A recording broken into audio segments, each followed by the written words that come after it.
गोटे छोट गाँव रामू नामक जड़े गरीब चाषी रहुथिला। तांको पाखरे अल्प किछि जमी और एक पुराणा हल छड़ा आउ किछि नथिला।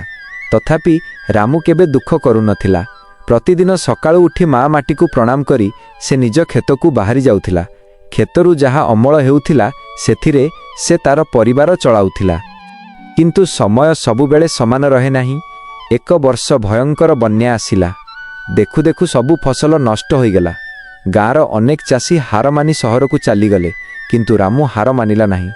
से पुणी थरे कंटा झंटा सफा करी जमी को चाष करने को लगिला। रामूर एही असीम धैर्य देखि गाँ लोके मध्य तांकु साहाय्य करने को आगे आसिले। किछि मास परे खेत पुणी सबुज फसल रे हसी उठिला। भल फसल हेबारु रामूर सबु दुख दूर हैला। से समस्तंकु सिखाई देला जे परिश्रम और धैर्य थिले सफलता निश्चय मिले। आज रामू केवल जड़े चाषी नुहे बरं गाँर युवपीढ़ी एक बड़ आदर्श।